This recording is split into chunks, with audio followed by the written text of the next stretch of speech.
The room reeked of department store cologne and something worse, panic. 14 of us sat at the long glass table, watching Trevor Hawk do his best impression of a startup warlord. Vest tight, jaw clenched, hands steepled like he'd practiced in front of a mirror. "Sometimes," he said, "you have to trim the fat." And he looked straight at me when he said it. Quick note, before we start, how's your day going and where are you joining from? My name's Mason Laird. I'm 58, lead systems architect at Parcel Grid.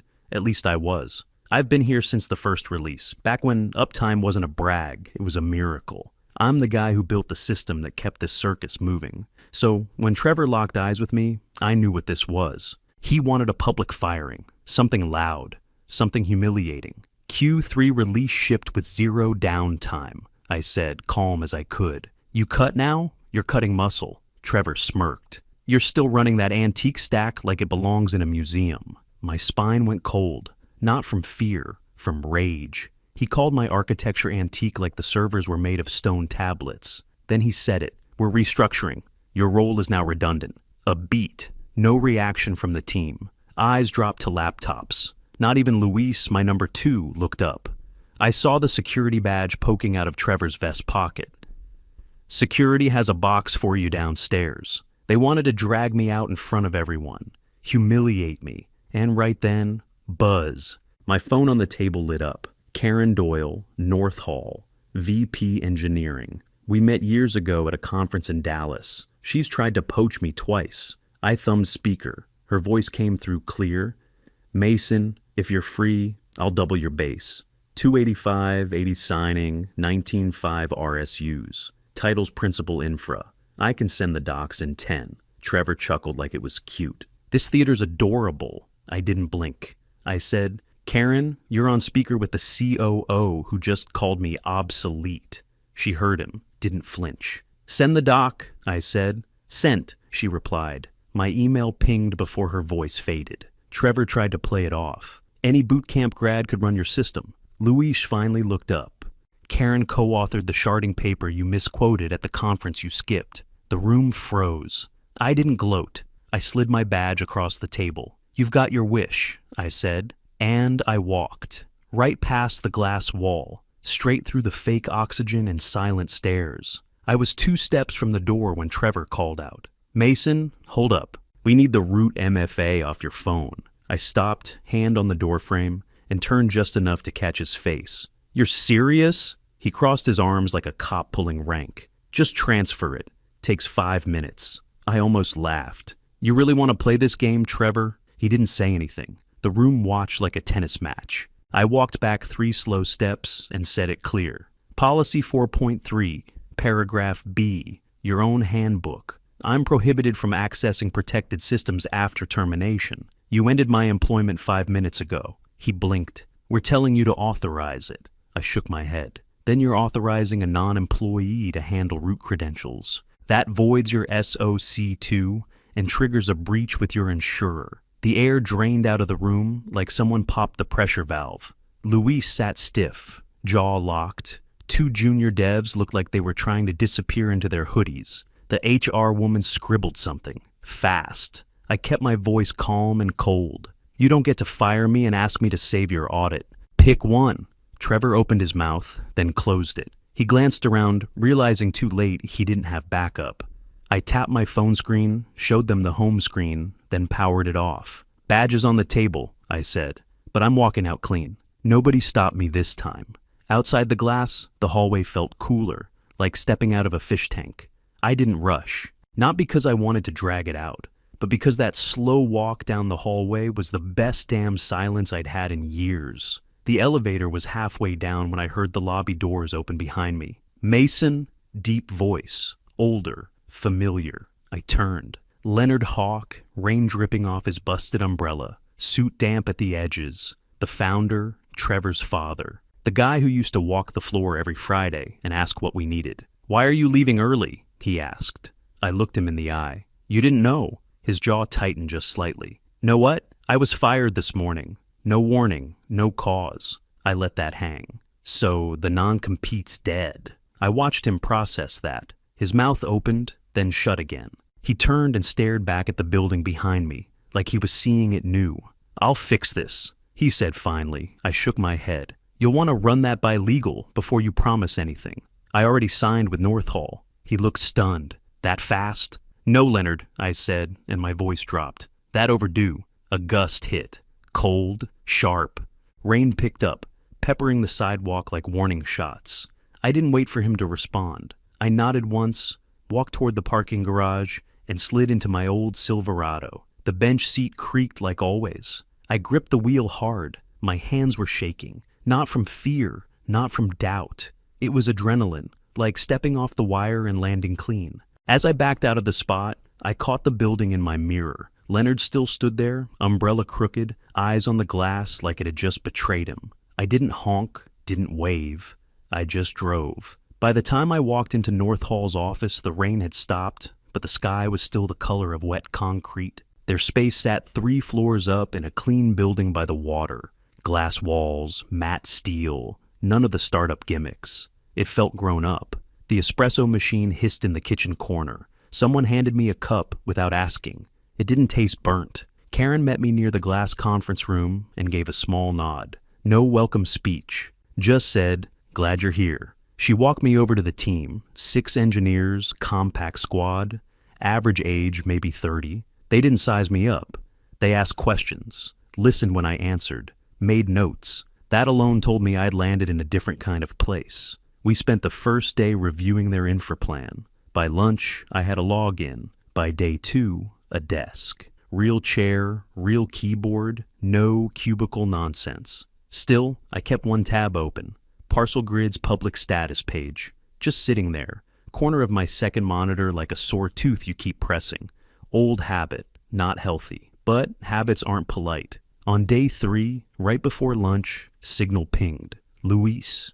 Latency just spiked plus 380 milliseconds. Trevor wants to hard reset clusters. I started typing without thinking. Don't reboot during peak. Cache warm-up will get you. You'll cause a thundering herd storm. And then I stopped. My fingers hovered over the keys. Not my system, not my team, not my fire. I sat back, exhaled. Karen walked by, glanced at my screen.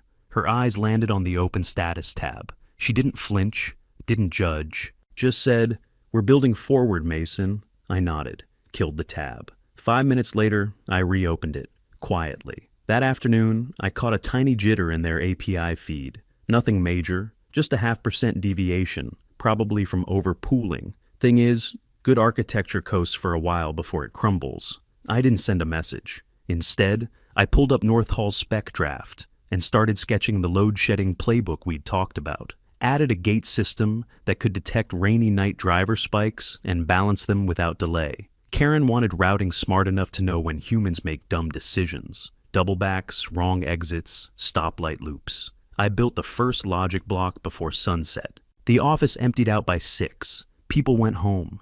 Karen didn't hover. She trusted people to be adults.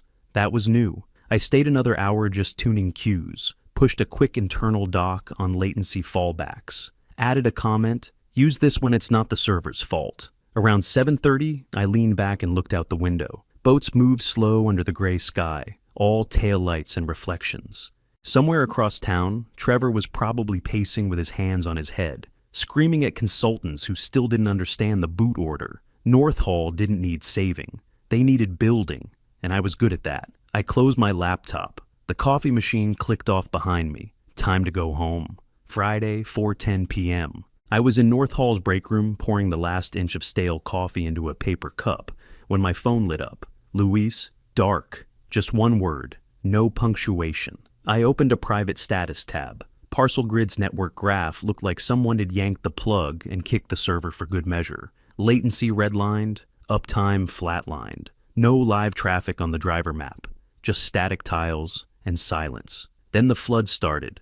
Driver videos on Twitter and TikTok. Blank screens, stalled pickups, routes frozen in downtown loops. A guy in Philly posted a time-lapse of his screen trying to reload for 11 straight minutes. Hashtags started trending. Parcel gone and gridlock grid. I knew exactly what they'd done. Consultants invests, high on confidence, low on context. I bet someone said horizontally scale in a meeting and spun up 64 new instances like they were stacking folding chairs. The Maps API they used capped at 90 concurrent connections per the contract. They hit 128. The provider's safety system revoked the key in under a minute. Hard stop. My North Hall inbox pinged. Legal threat. Parcel Grid's general counsel CC'd a list of people I didn't recognize, accusing me of retaining credentials in violation of termination and implying sabotage. They gave me 2 hours to respond before they'd pursue injunction. I set my coffee down, typed slow, from Mason Laird to Parcel Grid. Legal subject, credential access. Exfiltrated under HR escort per your handbook. No exit interview. No further access. HSM fob was left in your secure cage on 4th floor. Please refer to asset log. Consulting available at $6,000 per hour. 12-hour minimum, prepaid only. I hit send, took a sip of lukewarm coffee, and waited. It didn't take long. Luis called 5 minutes later, whispering. They found the fob, he said, but the PIN won't work. I leaned against the counter. Because Trevor changed all the master codes back in April. You remember that? Yeah. Security theater. He locked it all down before the SOC2 audit. Thought it made him look tough. Luis exhaled into the phone. Do you know the new PIN? Nope. I was already locked out by then. Silence. Then, he, wrote them in a black moleskin. I frowned. The one he kept in his jacket? Luis coughed. No, the one he left in a lift. I covered my mouth. Tried not to laugh. Didn't entirely succeed. Let me guess, I said. Never backed it up. No passcode, no sync. Luis didn't answer. He didn't need to. So you can reset the hardware, I said. But that wipes the encrypted blob. Then it's 36 hours minimum to reissue the root key. Vendor verification, ID validation, all that lovely bureaucracy. Yep, clock started when the maps dropped. What's your uptime right now? 17% and dropping. Another voice shouted something in the background, someone panicking. Then a second voice snapped about canceling ad campaigns. Luis dropped his voice again. They're scrambling. Trevor's trying to pin it on vendor instability. Good luck with that, I said. Provider logs show he tripped their circuit breaker. I didn't offer help.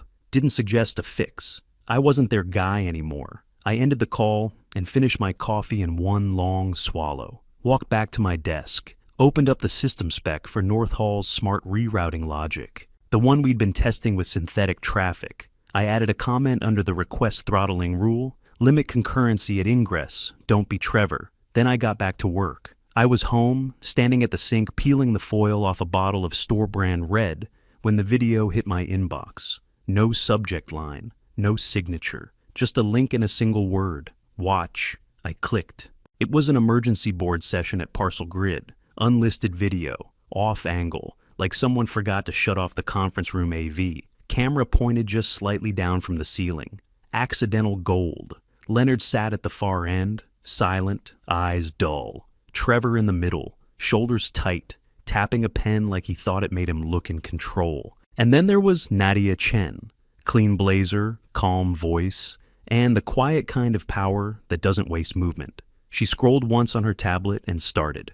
76 hours degraded, 13% customer churn. A major logistics partner has paused their renewal. Their CTO cited catastrophic loss of system trust. No one spoke. She didn't raise her voice. Didn't need to. You lost the admin PIN. You fired the architect. You can't restore encryption. Trevor leaned forward, voice already half defensive. That's not a fair framing. What we're experiencing is a vendor-side miscommunication layered over legacy tooling constraints. Stop, Nadia said. She didn't snap it. She said it the way surgeons say, we're done here. He sat back. She turned slightly to Leonard. Did you authorize the termination? Leonard looked up slowly, like he wasn't sure what room he was in. No, I didn't even know about it until afterward. HR records confirmed there was no formal exit interview, Nadia continued. No transfer of credentials per policy. Legal reviewed the employment file and confirmed the non-compete was unenforceable at the time of termination. One of the suits to her right scribbled something in a notebook, then stopped. Didn't even look up. Trevor glanced toward Leonard like he wanted backup. Nadia didn't give him room to speak. So here's where we are. You fired the person who wrote the core system. You locked out the one person with root knowledge. You cannot decrypt. You cannot recover. And now your top client is considering litigation. She turned the tablet toward the rest of the board. I'm calling for a vote of no confidence, pending IP loss and customer damage. Trevor flinched. We're a family-controlled company. You can't just vote me out. Leonard sat up straighter. I abstain. Everything stopped. Even the scribbler looked up. Trevor stared at his father. What? Leonard's voice was soft, but clear. I abstain. The room froze like someone yanked the power cord. The suit next to Nadia adjusted her pen. Didn't speak. Just lifted it 1 inch off the table, rotated it once, and set it back down. Click. Then the video ended. I sat at the kitchen table and poured a glass of that cheap red. I took 1 sip. Let it sit. And I didn't open Parcel Grid's status page again that night. Saturday morning, 10 sharp, Leonard slid into the seat across from me at Clifton Street Coffee. Place was packed. Moms with strollers, college kids faking productivity. No privacy, just noise. I think he wanted it that way. He was already sweating, shirt collar wilted, and in his hand, a personal check, signed, amount blank. He laid it on the table without a word. I didn't touch it. I want you back, he said. CTO title, 11% equity, Trevor's chair. His voice was low but steady. The hand that held his coffee trembled. I looked at the check, then back at him. No, he blinked like he misheard me. I'm not coming back in-house, I said. That trust doesn't grow back. He shifted, looked away. I let it sit a second. But I'll give you a weekend. He turned back. 48 hours. I rebuild the core routing logic from scratch. Get your trucks moving again. His jaw twitched. And the price? 1.1 million. He flinched barely. Wired up front. He took a slow breath, almost nodded. I keep the IP, I said. The modular scaling framework, that's mine. I license it to Parcel Grid, revocable with 30 days notice. Now he blinked hard. You'd license it to others?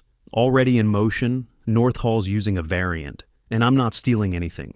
I'm building it clean. It just works better than what you had. He didn't like it, but he couldn't argue. This gets your fleet moving again, I said.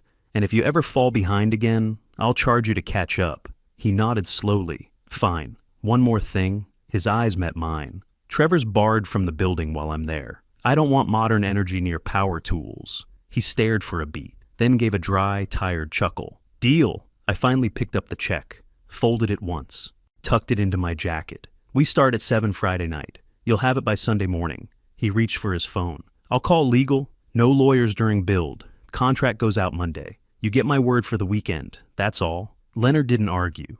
He just sat back and looked like a man who finally understood what it meant to be on the other side of the ask. I drained my coffee, stood up. He stayed seated. Friday, 7:40 p.m. The wire hit. I got the confirmation text while sitting in the truck outside Parcel Grid's downtown office.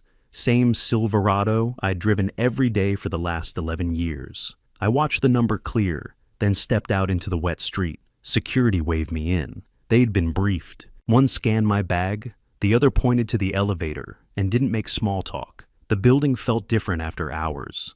Lights dimmed, HVAC humming low. Server room down the hall had that constant background whir like a tired heart still pushing. Inside the ops floor, it looked like a tech crime scene. Open laptops, post-its everywhere. Screens frozen on dashboards with red bars and flashing alerts. And scattered across the codebase, consultant patches. I spotted them fast. Quick fixes with lazy names, force bypass, panic retry. One even used a while, true loop, like it was the year 2003 and no one cared about heat. I didn't touch anything for 10 minutes. Just walked through the whole stack, line by line, making a map in my head. Then I pulled the plug on all of it. Hard reset, no grace. I rebuilt from scratch, bare metal up, spatial grid logic, lean and tight, Q back pressure that adjusted by load curve, not brute force. Fraud throttle written to fail closed, not open.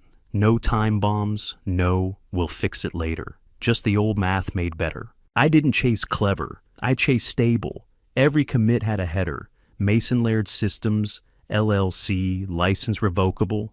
I wrote comments like I was leaving behind a toolkit, not a trap. Clear, direct, No cute names, just instructions. The first night, I didn't sleep.